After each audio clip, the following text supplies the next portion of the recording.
SpiritDAO is a 100% free nonprofit community infrastructure. So it gives you everything you need to manage your community, from communications, events, governance, how to decide what to do, and more, work, right, bounties, knowledge, etc. All of it available in your pocket. So what you guys are looking at right now, this is the ecosystem, the SpiritDAO ecosystem, and based on, so basically, I'm going to share this in the context that if you guys wanted to leverage this ecosystem for your own community, you could do it, and I would be here to support that. But one thing I want to emphasize from the start with you guys is so this is supposed to be, one of the chapters in my book is called Self-Changing Systems, and it's how do we, a lot of the infrastructure today and a lot of the systems we've created, what they attempt to do is they attempt to reinforce the past onto the present, right? So you have this set way of things that were, and you say, well, this is how the structure allows for this. But SpiritDAO is a self-changing ecosystem. Nothing here is sacred. There's no sacred cows. The intent is if something doesn't work, we change it. If we write rules, that work now, but in a year when we have 100 communities, they don't work, we just edit them, right? So there's nothing, I'm not attached to anything. It is intended to evolve alongside its communities. And basically, when you first log in, you get a little tour, and the little tour looks like this. It just says, hey, welcome. These are the core components of the infrastructure. You have an identity infrastructure. Since we are a 501c3 nonprofit, we are a human platform. So we don't allow fake names, fake avatars. This is about people connecting with people. So the identity is a key part of that. And a lot of our infrastructure leverages what you have in your identity to automate emails to you that you might want. For example, we have Artifacts as our marketplace, and communities can have their own marketplaces. The way when you go to any of these infrastructure pieces, you essentially see what you have access to. And SenseMakers are integrated AI, so we have an AI integrated on all the platform analytics, but also temporal naturalism, the philosophy I write about. And the vision is as more communities come in, we'll integrate other philosophies as well. Chat and forums, just high-level basic communication stuff. Pods, I'm going to spend most of our time talking about pods, because pods this is a grouping technology. We label it a pod. The ecosystem supports events, both digital events like this, but also in-person events. We have a members directory. Governance.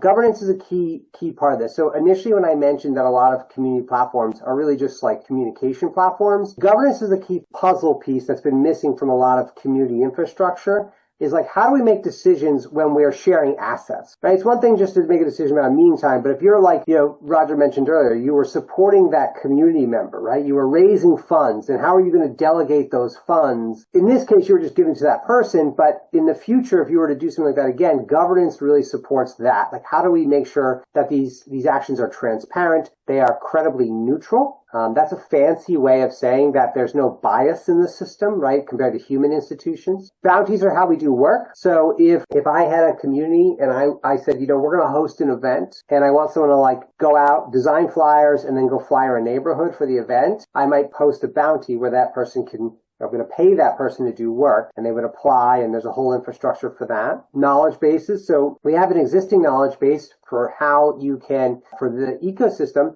but every community can choose to make their own knowledge base, which is available to their community members. So we're doing a lot of outreach presently to intentional communities, established or fledgling intentional communities. And the idea is some of these communities have been around for 30 years. So they have 30 years of governance and documents, etc., that are kind of difficult, for someone who's brand new to even begin to digest. So this gives us a way to make it more easy for them. And then Pulse. Pulse is just what's actually happening in the ecosystem. So I'm going to take a bit of time to dive into each of these just so you can kind of see them.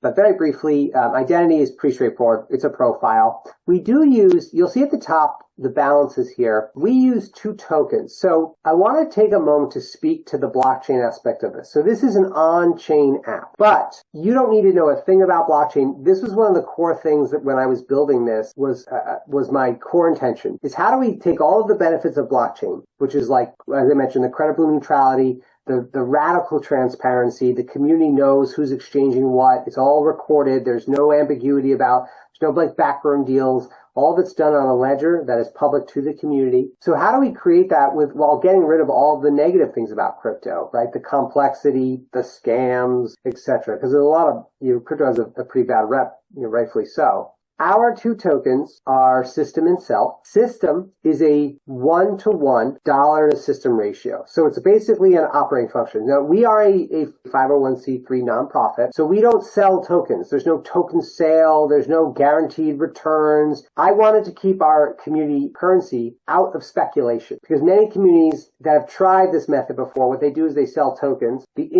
sell them on what's called a bonding curve, which means I'm the first guy to buy them. So I buy 1,000 at 10 cents a token. Roger's the second guy, and now they're 15 cents a token. Dean, you're the third, now they're 20 cents. Well, down the line, now they're $10. But what happens is when you buy on a bonding curve, you typically lock up your tokens. So you say, okay, yeah, I'm the first guy to buy them at 10 cents, but I can't sell them for 3 years. But you can imagine what happens in 3 years. Almost every time when those tokens are worth $100 and I bought for 10 cents, right? I'm out. And the moment that happens, it destroys the community. Because now all of a sudden, the people who bought it at $50, $60, $70, the token's worth $20 now. Yesterday it was 100, right? So it destroys the entire fabric of what we're doing. So we wanted to avoid that. So we have a 1-to-1 ratio. The nonprofit has a bank account that we share, and there are never more system tokens in circulation than there are dollars in our bank account. Okay, and there's really two separate bank pools. We have an operational pool to fund, the platform costs approximately $100 a month right now to just keep alive. And then the collective system pool. And then self is a time-bound token. So we reward that through direct participation. The four of us do an event. We show up. We host a community event. We're the organizers, and the event is 2 hours. Each of us would get 2 self tokens. And the idea is 1 self is 1 hour. The general philosophy being that all of us in the room are going to have distinctly different perspectives, distinctly different skill sets, distinctly different advantages to bring to the community. But being an embodied human, right, on planet Earth, around the sun, 1 hour of my time is 1 hour of your time. There's no distinguishing. It may feel different, but at the end of the day, that value is that value, that focus and energy. So how do we capture that in a way that can create an alternative economic order? It's kind of like time banking, but with this is kind of taking it to the next level because we can use those tokens for exclusive event access, exclusive artifacts or products or widgets. We could use them even for governance. So this is something I thought about is maybe there's a term called staking. Staking means you lock up your tokens. So you might say, I'm going to take my 100 self tokens that I've earned, and I'm going to put them away for a year. I can't touch them. But if I do that, I get every vote, because in SpiritDAO, 1 person, 1 vote. There's no amplifiers. You can't spend more money to get more governance power. So the idea, but should a person who's got 100 hours of contribution to SpiritDAO have more of a vote than someone who has 1 hour? I would argue probably, right? They probably have a greater vested interest in the success. So we might say, you can lock up self tokens and maybe your vote now counts for 1.5 votes or 2 votes, right? We can play with these things. Again, it's a sandbox. I'll pause there. This is, identity. You just fill out your info. You can edit your profile, your interests, your seeking, your openness to connect, any of your socials. This is the memberships and credentials. This is where your people, when you are part of communities here, you can see those in the credentials, and the memberships there's basically 2 types of memberships right now. Proof of curiosity is you download the app and you join and you create a profile. You're just in. And this gives you access to 99% of the stuff. Advocate tokens are people who've donated money to the ecosystem. So you've made a fiscal contribution, whether you've put money into the ecosystem or made a direct donation, you get an advocate token. And we may decide in the future that certain votes, only people who have skin in the game with a certain amount of financial contribution can participate. Maybe not. Again, I'm not making the rules. It's just, it gives us possibilities. And these are the communities I belong to. I'm part of 2 communities. I'm part of the temporal naturalism community, which is the book, the philosophy. And I'm part of the executive director. I'm on the board, right? So this is my executive pod leadership. And then there's also an invitation key. I'm going to speed through some of the other stuff because I spent a lot of time on identity. We have a marketplace like I talked about. You can filter the products by the communities you belong to. So certain products,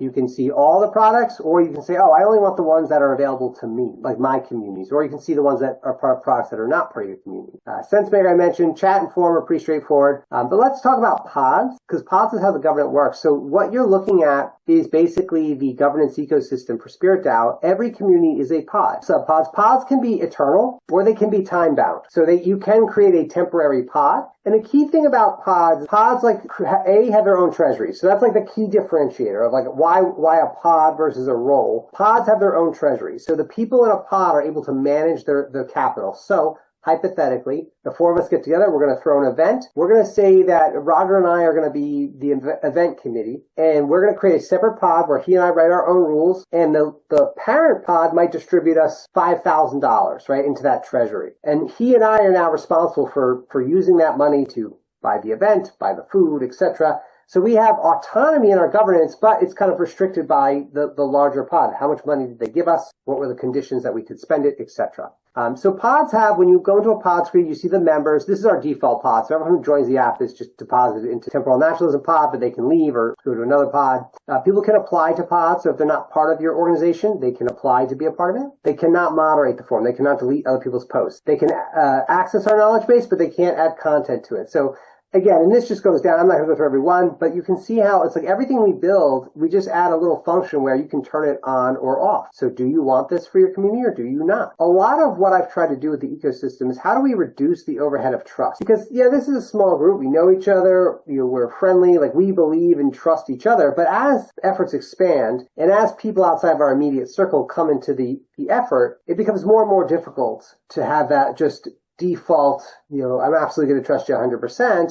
So this allows us to reduce that overhead where the roles will not allow people, because it's all tokenized, it will not allow people to do the things they cannot do. I can also set role requirements, so they can be like, you have to hold a certain amount of currency, you have to have a certain credential. So maybe to join, the Temporal Naturalism Leaders Pod, you have to have course credentials. Maybe we issue courses and you have to have those course credentials complete.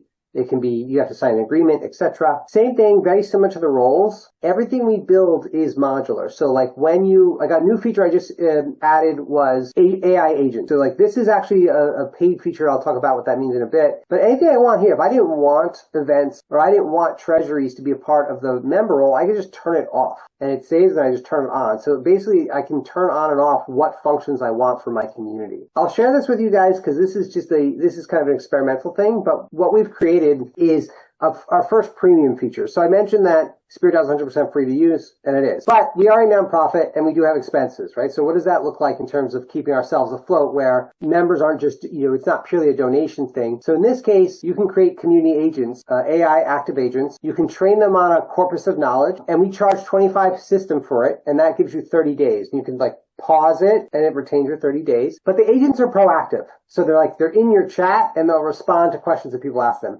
They'll make forum posts summarizing what was happening the day before. If there's a big discussion, the agent will automatically make a forum post the next morning to summarize it for people and continue the thread. So it's a way to create active community members who are a little bit more automated. And that's just one example. I mentioned the treasury. The treasuries are the big thing, right? You store system and self tokens. You can distribute them to members. You can see a history of transactions. I'll show you the executive pod one because it does have a history of transactions. If I go to our treasury here, you can see that we paid out to Mariah, there was donations in. So it creates a public ledger for your community. We wanted to really deepen that transparency. And so it's a community architecture that allows for all of that. We have plenty of space for us to have open discussion. Events, as I mentioned, support in person, but also digital events. So you can create events, you can manage them. There's an events calendar, so you can see all the events that are happening. And when you add, you can do credentials as well. So we can imagine if we were running a course, if the four of us were teaching someone, and maybe it's a 4-part course, and there's levels to it. If you complete course 1, you can automatically airdrop the users who showed up a token to say, Dean and Roger completed course 1. And this allows them to enter course 2. And maybe at the end of course 4, they become something within the community. It's more about enabling a lot of experimentalism than it is about kind of saying you must do it a certain way. And if you do in-person events, it includes an embedded QR code scanner, so it generates a QR code for the event. So someone shows up, you just have someone with one phone, scan the other person's phone, it checks them in and makes sure they get the credentials for it. I mentioned governance. This is just where you vote, right? So you make a proposal. For us, our process at SpiritDAO is the proposals. If you're going to put something to governance, it has to be linked to a forum thread. So you have to say, we've discussed this ahead of time. We don't want just feel proposing things for no reason. So the idea is the forum is the space for deep discussion where we find consensus. And this is a good idea. Is it a bad idea? Is it something that we want to dive deeper into? You link the forum post to the proposal, so anyone who looks at your proposal can then go and review the forum post. You make it, who's it accessible to? Is it, you can only propose governance for your communities or the sub-community that you are a leader of. So if you're a leader of temporal naturalism, you can make a proposal for temporal naturalism and any of the subgroups, but not above it. Only the executive pod can make DAO-wide proposals, just because we want people to kind of cross-pollinate, but also not flood with proposals. And then you just vote from here, for, against, abstain, etc. And typically voting is like 1 week. You have like a week to vote, and there is a minimum quorum of 4%. So people, like at least 4% of the vote, people have to vote, but that can be changed as well. Bounties is straightforward. Again, should I mention bounties is where you do the work. So you can click on bounties. You can see like, oh, what is the description that people want? What are the tasks I have to do? What are the questions I need to answer when I bid on this? And then what happens is on the back end, if I'm the one who made the bounty, there's a bounty manage. I can click manage. I can go to the bounty. I can see, oh, here's the overview. Here are the bids, the work that's been done, goals, and then payouts. And with bounties, we use smart contracts to escrow funds. So if I'm going to pay someone in our community $100 to do some work, I have to have that $100 up front, right? And what happens is we lock it up in a contract, and then that contract, depending on how it's organized, it can be milestone-based or just pay on completion. If it's milestone-based, the contract will automatically release the funds once the bounty owner has said, yes, the work is done. So Dean, you say, Ron, I need some social media posts. I give you the first 20. You say, all right, Ron did his job. Check. It releases $25, right? And then every one I do for the next 3 sessions, it releases an additional 25. Pulse, the knowledge base I talked about. The knowledge base has videos on everything. So if you guys want to explore on your own, because obviously I'm throwing out a lot, and I'm sure it's a lot to absorb, but you can kind of sort them based on how you want to do it. It's all videos, walks you through the app. Pulse is just like what's going on. So you see here, right? Remember, I disabled the treasury and I turned it back on. So it talks like, oh, you can see that it's disabled it. You see TC Townsend joined SpiritDAO. That was about a week ago, 6 days ago. So all of that, and you can sort as well, like by the type. But Pulse is kind of like the heartbeat. It also shows you how much total of our tokens is live within our ecosystem. So if someone burns tokens, it automatically takes it out. And the final things I'll show you guys, just on the bottom, there's a full notifications thing. The app does do push notifications. So if you download it to your phone, like I use it, it will buzz and say like, oh, Roger tagged you in a forum post, or oh, you have an event coming up today, or oh, you have to vote on this proposal. Governance being an important thing, so there's a little governance tab down here. And finally, the donate and claim.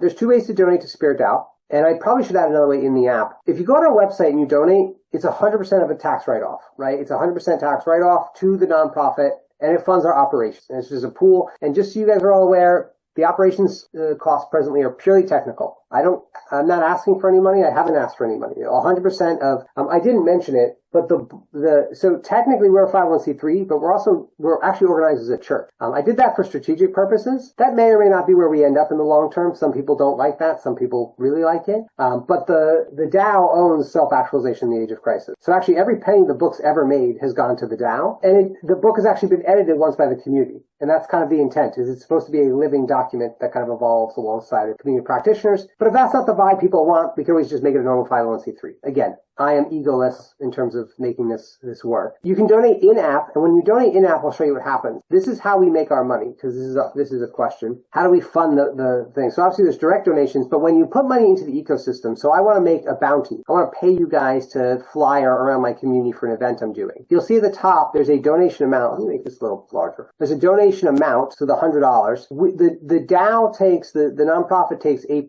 4% of that goes to our operations, so it just goes into the pool for like the funds, and 4% of it goes to a community fund. I mentioned in the very beginning, the 8 dignities are our nonprofit mission. How are we building public infrastructure for these kind of like global problems? And that's what our collective goal is. So basically when we fund a pool of funds where the community, let's say quarterly, will decide like how are we going to allocate these funds? Are we going to build a community garden somewhere? Are we going to, one example, I worked with the city of Austin and a bunch of nonprofits in Austin. And what I did over the last year, we just entered our second year, is I operationalized AI for their affordable housing infrastructure. So the city of Austin had a huge problem, which is like a ton of vacant rentals for voucher-based housing, but homelessness is increasing. How do we have this disconnect? We have these services, but people can't find it. So we built like a multi-layered AI agent where people could talk to it like they talk to a text message with like half sentences. It has over 1,000 units, it's got 20 different data points, and it's been a smashing success. We have hundreds of users a month. Yeah, so there's that. So that's like one example of like what a project these like that addresses housing, which is one of the 8 dignities, right? And then there's a processing fee. That's just Stripe's fee, and that will go down if you pay with an ACH. But then you would get, if you donated this today, you'd get 89.06 system in your account that day. Right? So you get the token. Or it might be 2 or 3 days. We do wait for it to process, actually. But I want to emphasize, too, that you can take money out. So when it comes to system tokens, the whole reason we have a 1-to-1 dollar ratio is because we want to create living alternative economies within the ecosystem, right? And ideally, inter-community economy. So if you have 100 systems, you can burn those systems. So you remove them from the supply. And what happens is then that you get an automated email from the board of directors, and it asks you, do you want us to write you a check or do you want us to ACH, right? If you want ACH, you got to give us your info, but we pay you. So you can get paid for doing work in the ecosystem. It's not just purely community money, right? We wanted to like ground it. At the end of the day, like we can't deny our inheritance of the moment. We have to eat, we got to pay rent, we got to do these things. If people are working in the ecosystem, we want them to be able to be contributed for that. Let me pause. That was a lot.